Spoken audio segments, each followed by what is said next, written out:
வணக்கம். இன்றைய நாள் 28/3/2026 சனிக்கிழமை. செய்திகள் வாசிப்பவர் ஹிமாஷா உபைதுல்லா. அனீசியா தமிழின் பிரதான செய்திகள். முதலில் தலைப்புச் செய்திகள். தனியார் காணியில் அனுமதியின்றி அமைக்கப்படும் இராணுவ வைத்தியசாலை கட்டுமானத்தை இடைநிறுத்த தீர்மானம். போதைப்பொருள் வைத்திருந்த பெண் ஒருவர் புறக்கோட்டை காவல்துறையினரால் கைது. யாழ் மாநகர சபைக்கும் இபோசாவுக்கும் இடையே குழப்ப நிலை. யாழ் மாநகர சபை தனிச்சையாக செயல்பட்டால் சேவையை முடக்கி போராடுவோம். இளவாலை வைத்தியசாலை சம்பவம், மனித உரிமைகள் ஆணைக்குழு விசாரணை.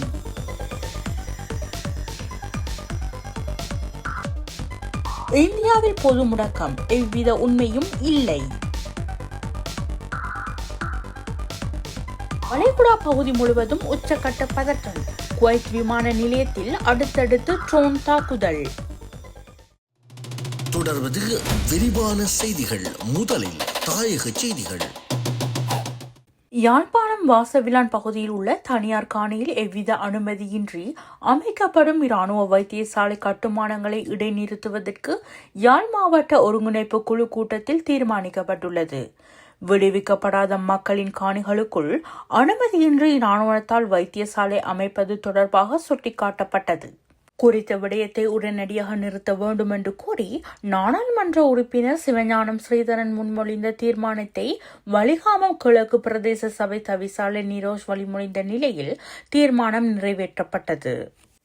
இதேவேளை குறித்த இராணுவ வைத்தியசாலை தொடர்பில் ஜனாதிபதியினுடைய கவனத்திற்கும் பாதுகாப்பு செயலாளரின் கவனத்திற்கும் கொண்டு செல்ல உள்ளதாக கடற்தொழில் மற்றும் நீரியல் வள அமைச்சர் ராமலிங்கம் சந்திரசேகர் தெரிவித்துள்ளார். புறக்கோட்டை பஞ்சிகாவத்தை பகுதியில் போதைப்பொருள் வைத்திருக்கும் பெண் ஒருவர் புறக்கோட்டை காவல்துறையினரால் கைது செய்யப்பட்டுள்ளார்.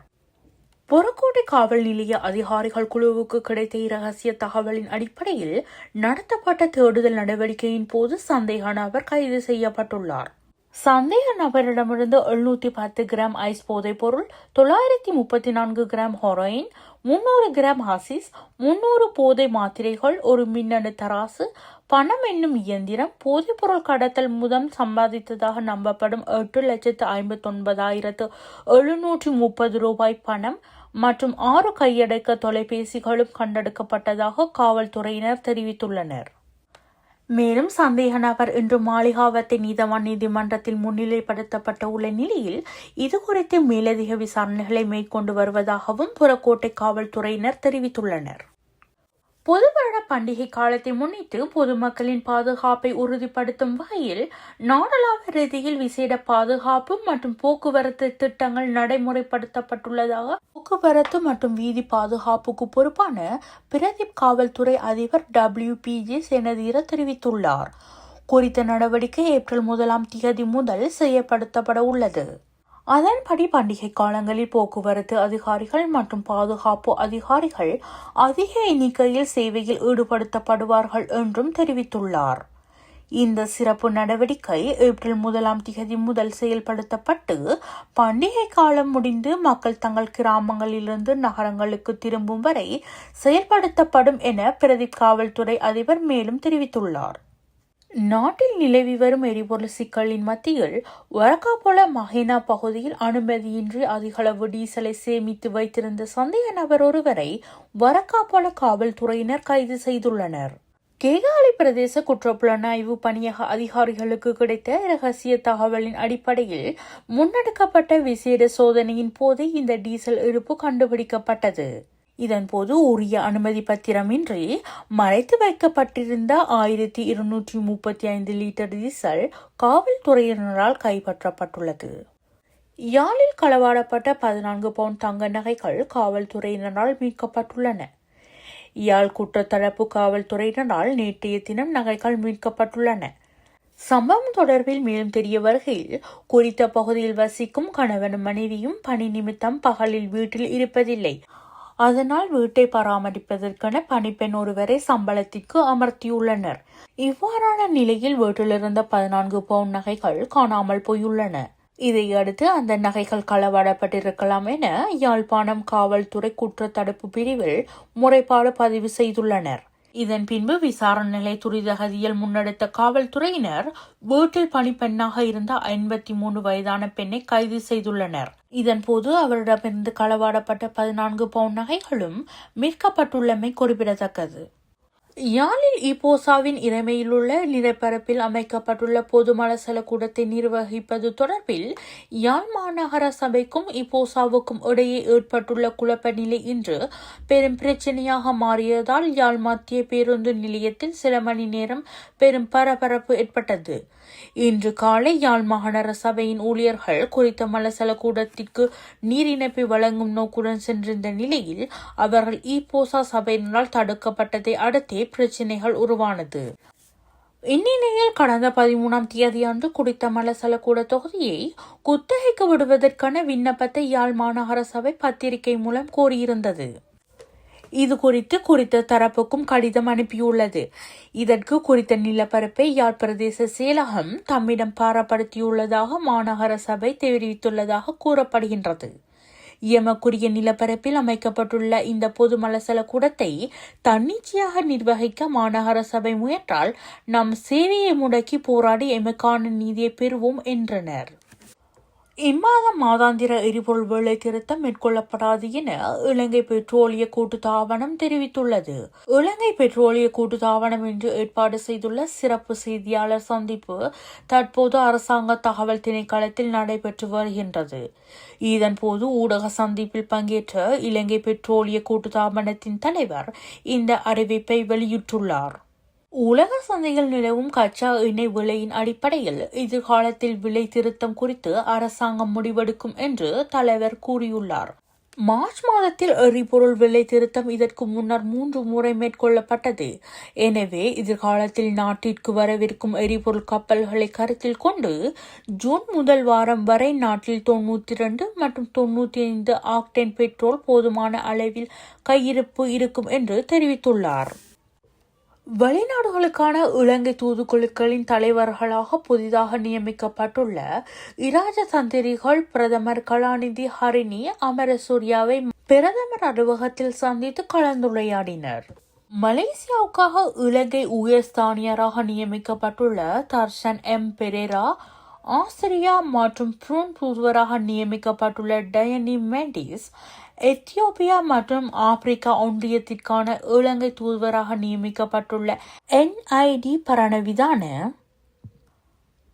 ஈரானுக்கான இலங்கை தூதுவராக நியமிக்கப்பட்டுள்ள பேராசிரியர் MI பசிஹா அஸ்மி, இஸ்ரேலுக்கான இலங்கை தூதுவராக நியமிக்கப்பட்டுள்ள சமன் குமார சந்திரசிறி மற்றும் பலஸ்தீனுக்காக இலங்கை தூதுவராக நியமிக்கப்பட்டுள்ள M ஃபாரூக், M பவுசர் ஆகியோர் இச்சந்திப்பில் கலந்து கொண்டனர்.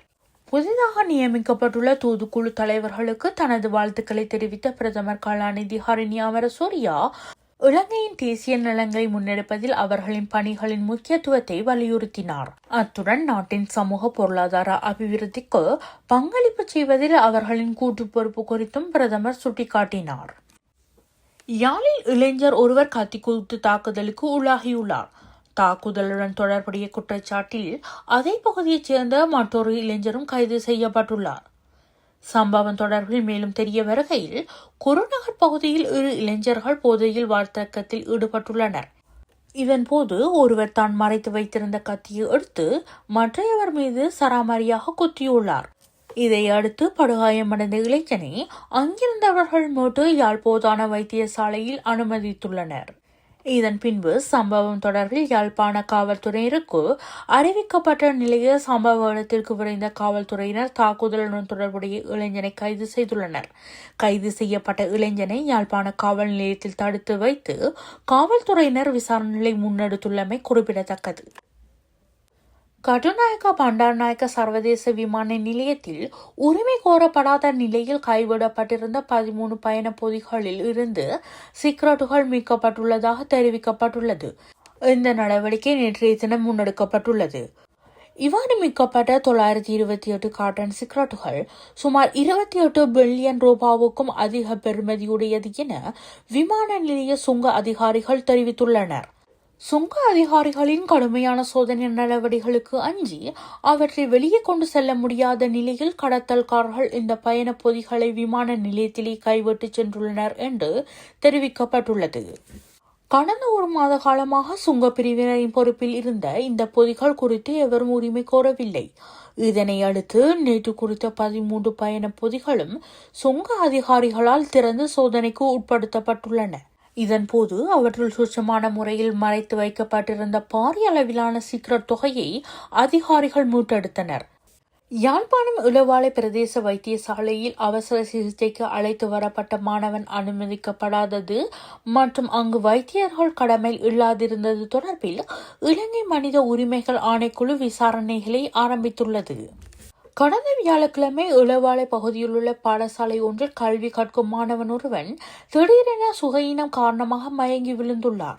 இதனைத் தொடர்ந்து சிகிச்சைக்காக அவர் உடனடியாக இளவாலை பிரதேச வைத்தியசாலைக்கு அழைத்து செல்லப்பட்டார். எனினும் அந்த நேரத்தில் வைத்தியசாலையில் வைத்தியர்கள் எவரும் கடமையில் இல்லை என கூறி மாணவனை அனுமதிக்க வைத்தியசாலை ஊழியர்கள் மறுப்பு தெரிவித்துள்ளனர். பாதிக்கப்பட்ட மாணவனுக்கு முதலுதவி வழங்குமாறும் மேலதிக சிகிச்சைக்காக தெல்லிப்பாளை ஆதார வைத்தியசாலைக்கு நோயாளர் காவு வண்டி மூலம் அனுப்பி வைக்குமாறும் மாணவனின் தரப்பினர் கோரிக்கையை விடுத்தனர். எனினும் நாங்கள் சிகிச்சை அளித்தால் அதற்கு நாங்களே பொறுப்பேற்க வேண்டும் என கூறி ஊழியர்கள் முதலுதவி அளிக்க மறுத்துள்ளனர். அத்துடன் வைத்தியசாலையில் நோயாளர் காவு வண்டி வசதி இல்லை என கூறி தனியார் வாகனம் ஒன்றில் மாணவனை அழைத்து செல்லுமாறு அறிவுறுத்தியுள்ளனர். இதனை அடுத்து மயக்கமடைந்த நிலையில் இருந்த மாணவன் முச்சக்கர வண்டி மூலம் சுமார் 10 கிலோமீட்டர் தொலைவில் உள்ள தெல்லிப்பளை ஆதார வைத்தியசாலைக்கு கொண்டு செல்லப்பட்டு அனுமதிக்கப்பட்டார். இந்த சம்பவம் ஊடகங்களில் வெளியாதனை அடுத்து மனித உரிமைகள் ஆணைக்குழு யாழ் பிராந்திய இணைப்பாளர் கனகராஜ் இது குறித்து தானாக முன்வந்து விசாரணைகளை மேற்கொண்டுள்ளார். இது தொடர்பாக இளவாலை பிரதேச வைத்தியசாலையின் பொறுப்பு அதிகாரியிடம் முறையான விளக்கம் கோரப்பட்டுள்ளதுடன் 30ஆம் திகதிக்கு முன்னர் விரிவான அறிக்கையை சமர்ப்பிக்குமாறும் உத்தரவிட்டுள்ளது.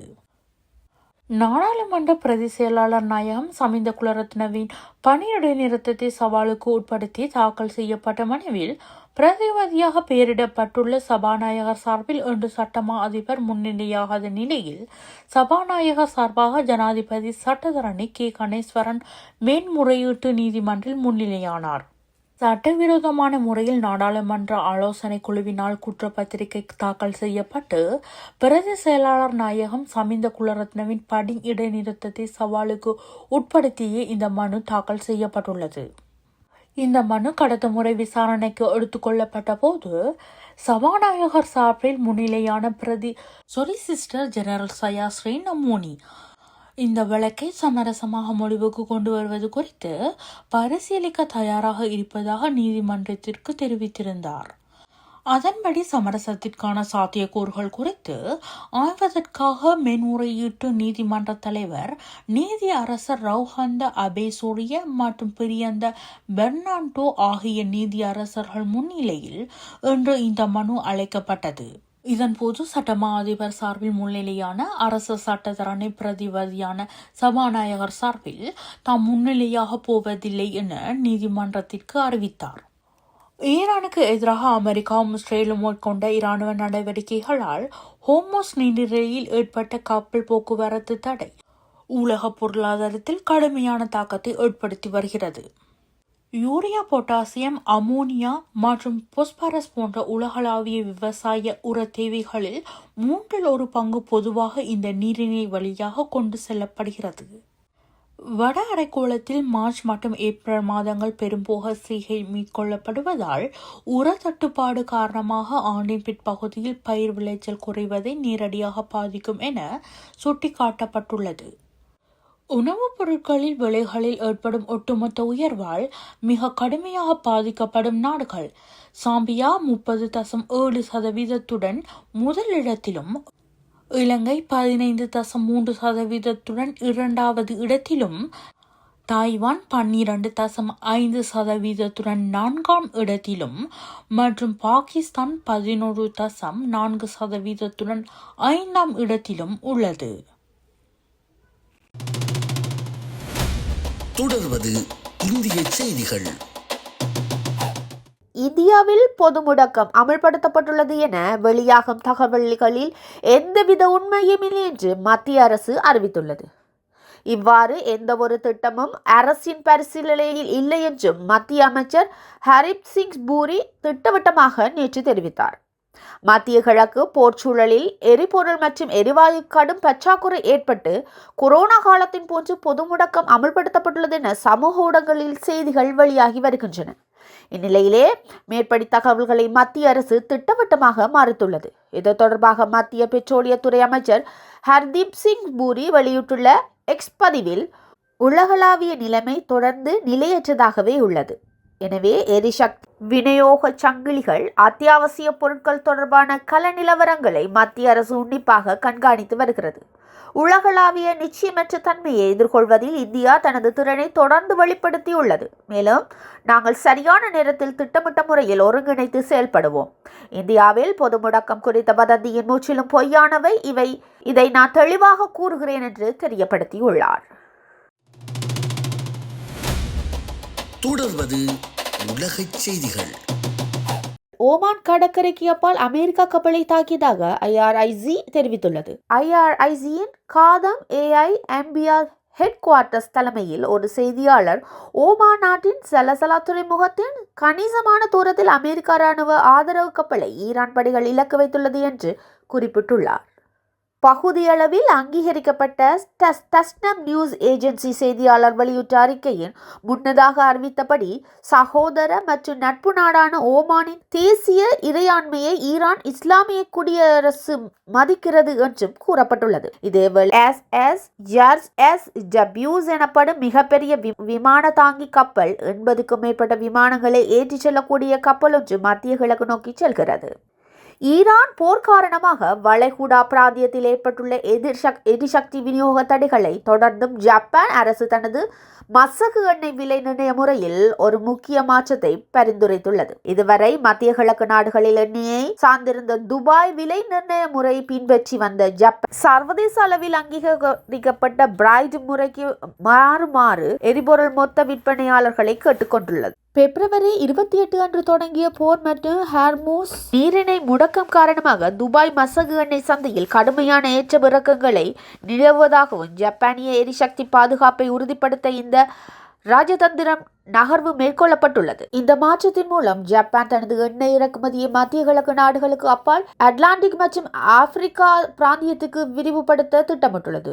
பிரிட்டன் விலை நிர்ணய முறையின் சர்வதேச அளவில் பரவலாக பயன்படுத்தப்படுவதால் மற்றும் நாடுகளுக்கு இடமிருந்து எரிபொருட்கள் பெறுவது எளிதானதும் என ஜப்பான் பொருளாதார மற்றும் வர்த்தக அமைச்சர் தெரிவித்துள்ளார். போர்க்கள சூழலில் நிலவும் விலை ஸ்திரத்தன்மையற்ற நிலைமையை சமாளிக்கவும் நுகர்வோருக்கு ஏற்படும் கூடுதல் சுமையை குறைக்கவும் இந்த திட்டமிடப்பட்ட மாற்றம் உதவும் என எதிர்பார்க்கப்படுகிறது. குவைத் சர்வதேச விமான நிலையத்தின் மீது அடுத்தடுத்து நடத்தப்படும் ட்ரோன் தாக்குதல்களில் அங்கிருந்த ரேடார் அமைப்புகள் கடுமையாக சேதப்படுத்தப்பட்டுள்ளது.